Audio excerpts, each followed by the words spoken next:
கர்த்தருக்கு ஸ்தோத்திரம். இந்த நாள் தேன்துளி நிகழ்ச்சியிலே உங்களை நான் மீண்டும் சந்திப்பதில் அதிக மகிழ்ச்சி அடைகிறேன். இந்த நாள் கிறிஸ்மஸ் தினம். உலகமெங்கும் ஆண்டவராகிய இயேசு கிறிஸ்துவின் பிறப்பை குறித்து கொண்டாடுகிறதான, அவரை நினைத்து அவருக்காக துதியும் ஸ்தோத்திரத்தையும் ஆராதனையும் செலுத்துகிறதான ஒரு நாள். இயேசு எந்த நாளிலே பிறந்தார் என்பது தெரியாது. ஆனாலும் கூட இந்த டிசம்பர் 25ஆம் தேதி அன்று உலகம் முழுவதிலும் இயேசு கிறிஸ்துவின் பிறப்பை கொண்டாடுகிறார்கள்.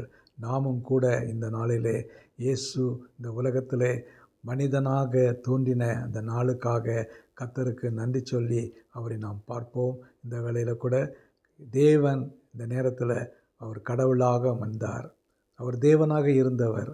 ஆதியாகமம் புத்தகத்திலிருந்து பார்க்கும் பொழுதும், யோவான் எழுதின சுவிசேஷத்தில் 1ஆம் அதிகாரத்தில் இருக்கும் பொழுதும், அவர் ஆதியிலே இருந்தார், ஆதியிலே வார்த்தையாயிருந்தார், அந்த வார்த்தை மாம்சமாயிற்று என்று பார்க்கிறோம்.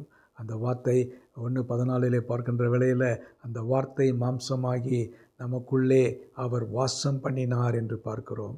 தேவ வசனம், தேவ வார்த்தையானது அங்கே தேவனாகவே இல்லாதபடிக்கு அந்த வசனமானது மாம்சத்தை தரித்து கொண்டது. 1 தீமோத்தேயு 3ஆவது அதிகாரத்தில் பார்க்கின்ற வேளையில் 16ஆவது வசனத்தில் ஒரு வசனம் இப்படியாக சொல்லப்படுகிறது: தேவன் மாம்சத்திலே வெளிப்பட்டார். பல காரியங்களில் சொல்லப்பட்டிருக்கிறது. இந்த இடத்துல மிக முக்கியமான முதல் காரியம், தேவன் மாம்சத்திலே வெளிப்பட்டார். ஏன் தேவன் மாம்சத்திலே வெளிப்பட வேண்டும்? இன்றைக்கு கிறிஸ்தவ உலகத்தில் அநேகருக்கு இது சரியாக புரிந்து கொள்ள முடியாத ஒரு சத்தியமாக இருக்கிறது. அவர் தேவனாக இருக்கிறவர் எப்படி மனிதனாக மாற முடியும்? அதுதான் கிறிஸ்மஸ். அதுதான் உண்மையான ஒரு காரியம். தேவன் ஆதியிலே மனிதனை படைத்தார். மனிதன் தேவனுக்கு விரோதமாக அவன் பாவம் செய்தான் என்று பார்க்கிறோம். தேவன் சொன்ன காரியத்தை செய்யாமல் அவன் மீறி போனான். அவன் கீழ்ப்படியாமல் போனான். அதனாலே அவன் பாவத்துக்குள்ளாகி அந்த ஏதேன் தோட்டத்திலிருந்து வெளியில் அனுப்பப்பட்டான். அதன் பின்பு தேவனுக்கும் மனிதனுக்கும் எந்த விதமான ஒரு உறவும் தொடரும் இல்லாமல் இருந்தது. ஆதாம் ஆவியிலே மரித்து போனவனாக இருந்தான், சரீரத்திலே வாழ்ந்தான். ஆனால் அவனுக்கு அந்த ஆவிக்குரிய உயிர் மீட்சி கிடைக்க முடியாமல் இருந்தது.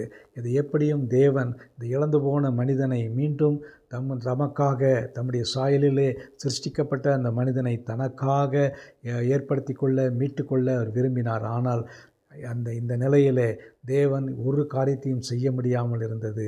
தேவன் அந்த நேரத்தில் அவர் தேவனாக இருந்தபடியினாலே அவர் ஒரு காரியத்தையும் செய்ய முடியாது. அப்படிப்பட்டதான நிலையிலே அவர் செய்ததான ஒரு காரியம், நான் மனிதனாக வேண்டும், நான் மனிதனாக வேண்டும். இதற்கு ஒரு சம்பவம் சொல்லப்படுகிறது. அலெக்சாண்டர் த கிரேட் இந்தியாவின் மீது படையெடுத்து வந்துட்டு திரும்பி செல்கின்ற வேளையில் நடந்ததான ஒரு சம்பவம். அவருடைய குதிரை சென்று கொண்டிருக்கின்ற வேளையிலே அந்த மெசிடோனியா பட்டணத்துக்கு நேராக செல்கிற வேளையில் ஒரு பெரிய எறும்பு புத்தின் மீது, அந்த இடத்துல கரையான் புத்தின் மீது அது மோதி விட்டது. அது மோதி விட்டவுடனே நடந்ததான சம்பவம் என்னவென்று சொன்னால், அந்த குதிரையின் காலிலே அடிப்பட்டதனால, இடரப்பட்டதனால அநேக எறும்புகள் மரித்து போயின. ஒரு சில எறும்புகள் குற்றுயிரும் குடையுருமாக இருந்தது. அந்த நேரத்தில் இந்த உலக மகா அலெக்சாண்டர், அவர் ஒரு பெரிய ராஜாவாக இருந்தார். அந்த நேரத்தில் இறங்கி பார்க்கிறார். அந்த எறும்புகளுக்கு ஏதாவது என்னாலே செய்ய முடியுமா என்று பார்க்கிறார். போய் கிட்ட எடுக்கிறார். அந்த ஒரு எறும்பை எடுத்து அதற்கு ஒரு கட்டு போடலாம் என்று பார்த்தால் அந்த கட்டையில் ஒன்றும் பண்ண முடியவில்லை. ஒரு மனிதனாக இருந்து கொண்டு அந்த எறும்புக்கு அவர் ஒன்றும் செய்ய முடியாது. அந்த எறும்போடு கூட கிட்ட போய் சொல்கிறார், நான் உனக்கு உதவி செய்ய வேண்டும், உனக்கு எல்லா வகையிலும் உதவி பண்ண வந்திருக்கிறேன் என்று சொன்னால் அந்த எறும்புக்கு ஒன்றும் புரியவில்லை. அந்த நேரத்தில் அலெக்சாண்டர் த கிரேட்டுக்கு ஒரு காரியம் ஞாபகத்துக்கு வந்தது. நான் மனிதனாக இருக்கிறேன், அது எறும்பாக இருக்கிறது. ஒரே ஒரு காரியம், நான் எறும்பாக மாறி அதன் பக்கத்தில் போய் இன்னும் ஒரு எறும்பாக நான் இருந்து அதற்கு கட்டுகளையும் காயங்களையும் மாற்றுவேன் என்று சொன்னால் அது நிச்சயம் நடக்கும் என்று அவன் தீர்மானித்தான். இதிலிருந்து தெரிந்து கொள்வது, தேவனாகவே இருந்துவிட்டால் ஒன்றும் செய்ய முடியாது. தேவன் மனிதனாக வேண்டும், தேவன் மாம்சத்திலே வெளிப்பட வேண்டும். அதுதான் கிறிஸ்மஸ். 1 யோவான், இந்த யோவான் 14ஆவது அதிகாரத்தில் பார்க்கின்ற வேளையில், அவர் வார்த்தையாகிய தேவன் மாம்சமானார் என்று பார்க்கிறோம். மனிதனானார். மனிதனாக இந்த உலகத்தில் வந்து எல்லா காரியத்திலும் ஒரு சராசரி மனிதனைப் போலவே வாழ்ந்தார். அவருக்கு பசி தாகம் இருந்தது. எல்லா காரியத்திலும் ஒரு மனிதனைப் போலவே வாழ்ந்தார். ஆகவே இந்த இழந்து போன மனிதனை அவர் அதை மீட்டுக்கொள்வதற்காக இயேசு வானத்திலிருந்து இறங்கி மாம்ச கோலத்தை எடுத்து உங்களுக்கும் எனக்குமாக சிலுவையிலே வெற்றி சிறந்தார் என்று பார்க்கிறோம். அப்படிப்பட்ட தேவனை நினைவு கூறுவது தான் இந்த கிறிஸ்மஸ் தினம். ஆகவே இந்த வேளையில் இயேசு நமக்காக வானத்திலிருந்து மனிதனாக இறங்கி வந்து உங்களுக்கும் எனக்குமாக அவர் வாழ்ந்தார், இரத்தத்தை சிந்தினார், சிலுவையிலே மரித்தார், அவர் உயிரோடு எழுந்தார். அவர் இன்றைக்கும் உங்களுக்கும் எனக்குமாக ஒரு பரிந்து பேசுகிற தேவனாக தேவாதி தேவனுடைய சன்னிதானத்தில் இருக்கிறார் என்பதை அறிந்து கொள்ளும் பொழுது நமக்கு மிகுந்த சந்தோஷமாக இருக்கிறது. நாம் மிகவும் ஸ்லாக்கியம் பெற்றவர்களாக இருக்கிறோம். ஆகவே இந்த கிறிஸ்மஸ் காலத்தில் கர்த்தர் மாம்சமாய் வெளிப்பட்டது எனக்கு நன்மை என்று சொல்லி எல்லாரிடத்திலும் சொல்லுவோம், அறிவிப்போம். கிறிஸ்மஸ் என்று சொன்னால் தேவன் வெளிப்பட்டார்.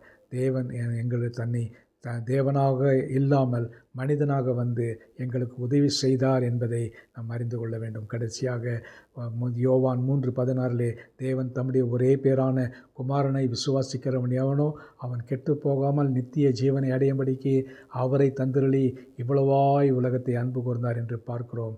இதுவும் ஒரு கிறிஸ்மஸ் செய்தி தான். இதை நாம் ஏற்று இந்த நாளிலே கிறிஸ்மஸை கொண்டாடுவோம், சந்தோஷமாயிருப்போம். நல்ல ஆண்டவரே, உம்மை நன்றியோடு துதிக்கிறோம், ஸ்தோத்தரிக்கிறோம். நீர் ஆண்டவரே, தேவனே, நீரே எங்களுடைய இரட்சகராக என் மாம்சத்திலே வெளிப்பட்டு எங்களுக்காக ஆண்டவரே நீர் எங்கள் பரிகாரியாக வந்தீரே, அதற்காக ஸ்தோத்திரம். இந்த கிறிஸ்மஸ் எங்களுக்கு ஆசீர்வதியும். இந்த கிறிஸ்மஸ் எங்களுக்கு ஒரு ஆசீர்வாதமாக இருக்க கிருபை செய்யுங்க. மீட்பர் இயேசுவின் நாமத்தில் ஜெபிக்கிறேன் நல்ல பிதாவே. ஆமேன், ஆமேன். கர்த்தர் உங்களை ஆசீர்வதிப்பாராக. Happy Christmas.